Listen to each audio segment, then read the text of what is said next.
গল্পটির নাম নিশির ডাক। দয়া করে ভিডিওটা কেউ কেটে চলে যাবেন না, মন দিয়ে শুনুন। রাত প্রায় তখন 3টে। ঘরের ঘড়ির টিকটিক শব্দ যেন কানে বেঁধে বেঁধে যাচ্ছে। গ্রামের একবারে শেষ প্রান্তে গাছপালায় ঘেরা পুরনো বাড়িতে একা থাকে বিনয়। এই বাড়িতে ওর জন্ম।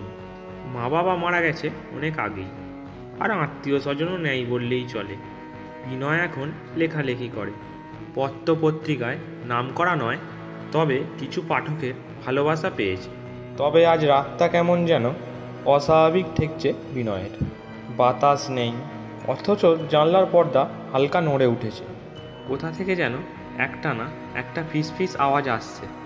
কেউ যেন নিঃশব্দে কিছু বলছে। বিনয় খাট থেকে উঠে জানলার দিকে গেল। বাইরে তাকিয়ে দেখল কুয়াশার চাদরে মোড়া চারিপাশ। কিছু দেখা যায় না ঠিক করে। হঠাৎ বিনয় শুনতে পেল কেউ যেন তার নাম ধরে ডাকছে। শরীরের লোম খাড়া হয়ে গেল। গলার স্বরটা যেন কারো খুব চেনা, কিন্তু মনে করতে পারছে না ঠিক কার। জানালার বাইরে তাকিয়ে জিজ্ঞাসা করলো বিনয়। কোনো উত্তর নেই। সে জানালাটা বন্ধ করে আবার খাটে ফিরে এলো, কিন্তু ঘুম আর আসে না। বুকের ভেতরটা কেমন একটা অস্থিরতা। ঠিক তখনই দরজায় হালকা কড়া নাড়ার শব্দ। মাথা ঘুরিয়ে দেখল ঘরের দরজা খানিকটা ফাঁকা, আর সেখানে দাঁড়িয়ে আছে একজন মেয়ে। সাদা শাড়ি, ভেজা চুল, চোখে অনন্ত শূন্যতা। মেয়েটি বলল, বিনয়, চিনতে পারছো না আমাকে? কণ্ঠটা যেন জমে গেল বিনয়ের। গলা দিয়ে কোনো কথা বের হলো না। মেয়েটা ধীরে ধীরে ঘরের ভেতরে ঢুকলো। মেয়েটি তখন বলল, আমার নাম মীরা। মীরা বিনয়ের শৈশবের প্রেম। বছর 7 আগে নদীতে ডুবে মারা যায়। তার মৃত্যুর খবর পেয়ে বিনয় শহর ছেড়ে এই পুরনো বাড়িতে ফিরে এসেছিল, সব কিছু ছেড়ে। তুমি তো মরে গেছো, কাঁপা কণ্ঠে বিনয় বলল। মীরার চোখে অদ্ভুত এক বিষাদ। আমি কোথাও যাইনি। আমি প্রতিদিন তোমার কাছেই এসেছি, ডাক দিয়েছি, কিন্তু তুমি শোনোনি। তখন বিনয় বলল, তুমি কি চাও?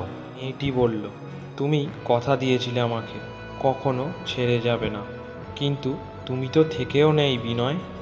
আমার অস্তিত্বেও তুমি নেই। আমার মৃত্যুর জন্য দায়ী তুমি। বিনয়ের চোখ ঝাপসা হয়ে এলো।